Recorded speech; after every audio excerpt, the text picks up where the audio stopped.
Assalamualaikum warahmatullahi wabarakatuh. Bertemu kembali dengan mata pelajaran PPKN kelas 11 MIPA IPS.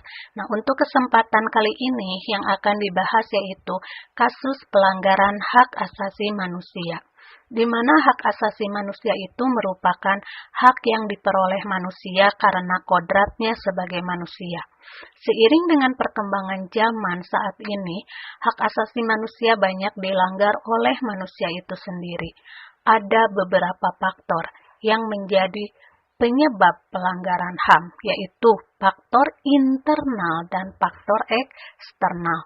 Faktor internal itu merupakan dorongan untuk melakukan pelanggaran HAM yang berasal dari diri pelaku pelanggar HAM itu sendiri, yaitu meliputi sikap egois atau mementingkan diri sendiri, rendahnya kesadaran terhadap HAM, tidak adanya sikap toleran, dan faktor eksternal yaitu dorongan untuk melakukan pelanggaran HAM yang berasal dari pelaku pelanggaran HAM itu sendiri, meliputi penyalahgunaan kekuasaan, ketidaktegasan aparat penegak hukum, penyalahgunaan teknologi, kesenjangan sosial dan ekonomi yang tinggi.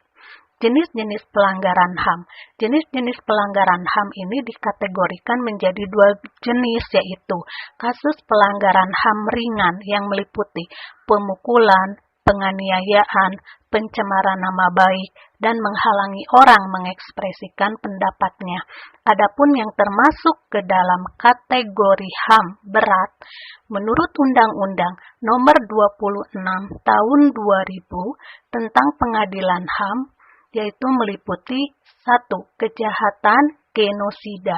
Nah, di sini kejahatan genosida itu contohnya menghilangkan nyawa anggota kelompok, mengakibatkan penderitaan fisik atau mental yang berat.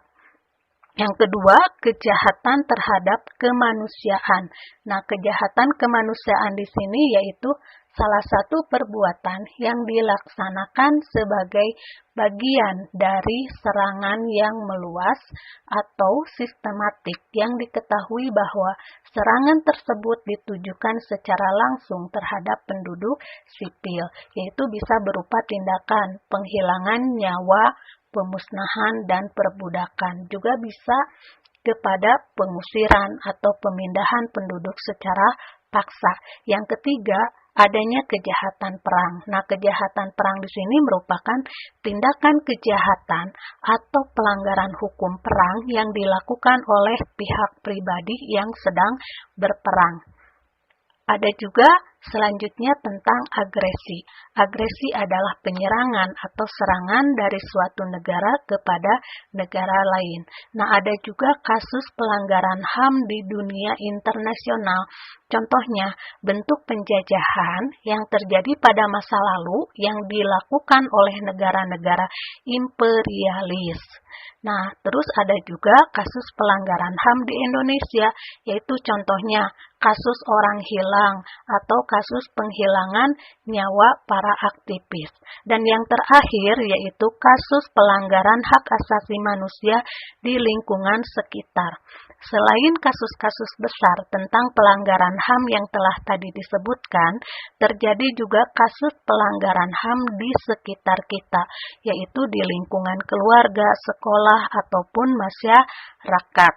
Contoh kasus pelanggaran HAM di lingkungan keluarga yaitu bisa orang tua memaksakan keinginan kepada anak, misalnya dalam hal pemilihan sekolah dan jurusan ataupun memaksa anak untuk bekerja. Terus seorang majikan atau anggota keluarganya memperlakukan asisten rumah tangga dengan sewenang-wenang. Nah, untuk contoh kasus pelanggaran HAM di sekolah antara lain tawuran antar pelajar, siswa menganiaya siswa lain, siswa menghina siswa lain, dan sebagainya. Nah, yang terakhir, contoh kasus pelanggaran HAM di masyarakat, yaitu antara lain pertikaian antar kelompok ataupun antar suku, perbuatan main hakim sendiri terhadap pencuri, dan merusak fasilitas atau sarana umum. Mungkin cukup sekian dulu dari Ibu penjelasan tentang kasus pelanggaran hak asasi manusia. Assalamualaikum warahmatullahi wabarakatuh.